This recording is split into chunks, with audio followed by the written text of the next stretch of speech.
Hey, what's up guys? John here. Property insurance and auto insurance rates are skyrocketing all throughout America, and it's going to be one of the greatest rug pulls in both the auto market and in the residential real estate market that we've seen in a very, very long time. Because most people buy cars, they buy homes based on their monthly payment. Well, when insurance rates go up 10, 20, 30, 40, 50% inside of a single year, well, that's going to be a big problem for a lot of consumers in this inflationary world that we live in. I'm going to break this down for you clearly so you can see exactly how this plays out in 2023 and 2024. Please hit the like button. When you hit the like button, YouTube will share this content to educate more people about what's really going on. And today's video is sponsored by Link2, but more information on that in a little bit. Take a look at this. Property insurance going up or away for many in a brewing crisis. Well, look at this. DeSantis said in March during a trip to Fort Myers that citizens, they have not been insolvent, right? If you did have a major hurricane with lots of citizen property holders, it would not have enough to pay it all out. Well, Citizens is a state-funded insurance company, right? Well, Citizens Florida state-backed property insurance of last resort hits 1.35 million policies, right? They added 9,600 policies just last week, and they're expected to hit 1.7 million policies by the end of the year. So for context, Florida has 7.302 number of total housing units, right? 7.3 million total housing units in the state of Florida. Well, if they have 1.7 million policies, they're going to own 23% of the entire market. That's if every single property had insurance. A lot of people own properties free and clear in Florida. A lot of retirees have properties here that they bought 10, 20, 30 years ago.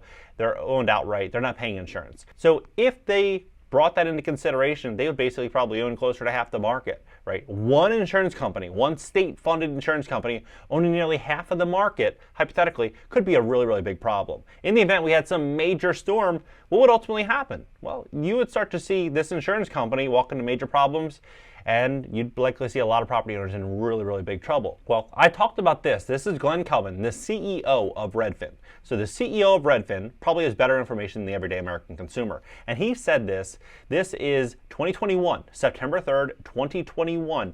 He said clearly that I think this idea of climate is going to be factored into how people think about buying a house. It hasn't happened yet. The only people who have figured it out are the actuaries, the insurance companies.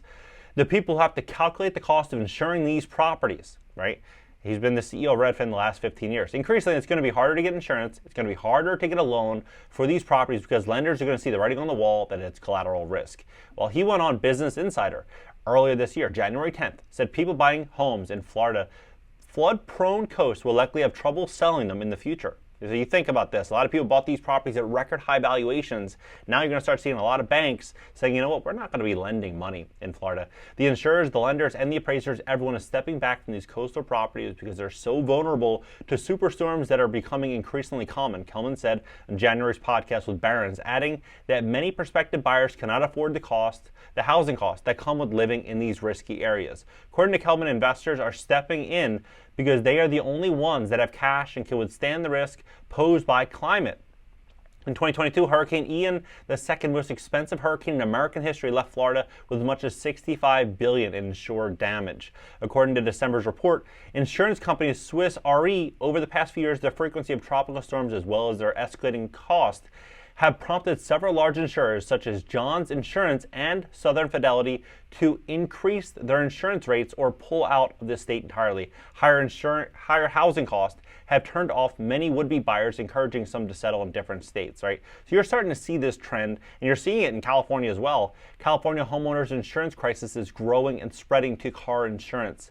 Today I have something very exciting for you. If you've been interested in investing but haven't had access to traditional opportunities, get ready to change that. Introducing Link2, a game changer for accredited investors like me and you. They provide access to be able to invest in both private companies and startups. Talk about a unique opportunity. The best part is Link2's platform is very user-friendly. So whether you are an experienced investor or you're just starting out, you'll feel right at home. And get this, Link2 has an array of different investing opportunities. Whether you want to invest in healthcare or in tech companies, there's something for everyone. Worried about making the right choices? Link2's got you covered. They have an array of professionals that vet every opportunity before it's added on the platform, giving you that extra peace of mind. Investing with Link2 is like opening up the door to new possibilities. Diversifying your portfolio and allowing yourself to possibly earn higher returns. It's a smart way to go. Oh wait, and there's more. You can refer your friends and family and earn fantastic rewards. It's a win-win. So everyone, I'm thrilled to be part of this opportunity with Link 2.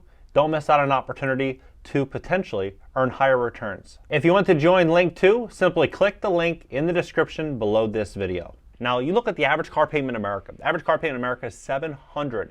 $716 for a used car. In 2019, that number was $369. So you think about it.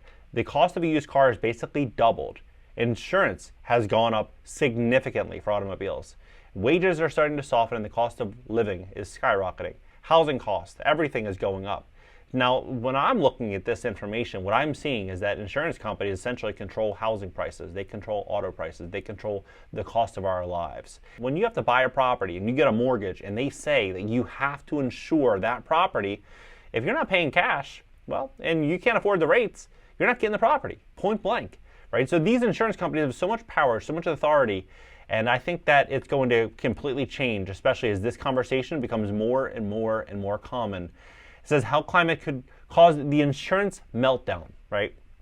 Big wildfires had started burning more in California, creeping closer to Brett Part's home near Yosemite National Park. So what did Brett, homeowner insurance fire-prone area, supposed to do? She added a metal roof, traded a wood deck for a laminate, installed a water tank and a fire hose, and cleared vegetation near her house. Pratt said she emptied her savings to make her home a home for life, right? Fire resistant. But it didn't matter. Earlier this month, Pratt got a letter from Allstate home insurer of 31 years saying her coverage being dropped because of the threat of wildfires. I get it, that companies need to make money.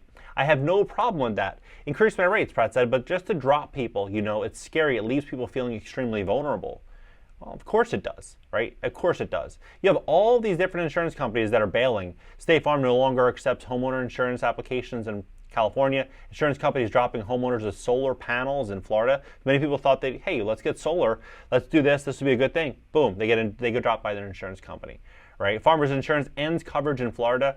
Hurricane climate, right? You're just looking at this. AAA dropping some Florida property insurance policyholders. So when I look at all this information and I look at auto insurance and I look at what people are paying for these automobiles, what people are paying for real estate the last couple of years, you have to ask yourself, how is it actually sustainable? We're stepping into this really, really big shift in the overall economy that I think a lot of people just didn't factor in. This work from home situation, many people think that we're going to go back to normal. What I ultimately think is going to happen is I think American consumers are going to have less disposable income. They're going to have less money to spend. And so what are these businesses going to do? They're going to start outsourcing more and more talent overseas. They're going to start looking at India and Pakistan and China and these different markets to try to drop their cost. They're going to start reducing office square footage. They're going to start to do all these different things, and you know, they have to, because consumers are going to have less money to actually spend in their businesses. So they're going to start to pivot and change. They're going to start adapting robotics and technology and start doing all these different things. We're going to see the entire U.S. economy change. And that is a really, really big aspect in the housing market, in the auto market, because a lot of people bought these homes, they bought these cars based on, you know, getting 20%, 30% pay bumps at work during the Great Resignation. So they bought these huge, huge houses with these huge housing payments. And they bought these beautiful cars. I mean, 1 in 6 cars in America, 1 in 6 auto loans is over $1,000 a month.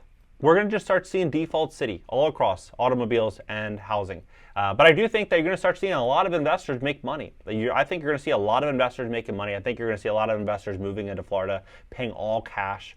And they're going to be able to do it because if there is a mass supply of housing that's having a harder time getting insurance, and there's less people that can actually get financing, they can actually afford the payments, what are you going to have? You're going to have a situation of distressed sellers and a limited pool of buyers, which is going to drop prices significantly, preventing or really exposing a huge opportunity for investors. You're going to start seeing this in many of these high-risk areas where insurance companies start pulling out. So I think, yeah, that's what we're going to be seeing. We're going to be seeing this massive wealth transfer unfold, and I think insurance is simply throwing gas on this fire. What do you think? Do you think we're walking into a situation where we're going to start seeing tons and tons and tons of repossessions? I mean, we're already seeing almost 600,000 repossessions every single month in America. And we're at a place right now in the economy where a lot of people think, you know, we're not in a recession, we're not in a big problem. Not yet, right? Once this number continues to pick up, which it's going to as the Fed continues to increase interest rates, we're going to start to see this problem start to escalate significantly 2023, 2024, 2025, it's going to be the greatest wealth transfer of all time. I mean, point blank, it's definitely going to be. Florida is one of these boom states. I love Florida. I live in Florida. But it's one of these locations where it's extremely expensive to live in Florida. It's extremely expensive. You're not going to come live in South Florida on a budget. I mean, this is what I'm thinking is going to happen. What do you think? Do you think we're going to see a situation where we're going to start seeing a lot of people walking away from their properties, walking away from their cars, and simply just downgrading as much as possible, just try to make ends meet? Now, again, smart and savvy investors, they're planning ahead. They're planning advanced. They're making smart and savvy investments now. And they're kind of positioning themselves according to what's actually happening in the world, and these investors are going to do fine, right? But I'm talking about the general public. A lot of the general public never saw this coming. Well, you probably did, because you follow this channel, you've been watching me, and I've been breaking down exactly what's happening before, it actually happens.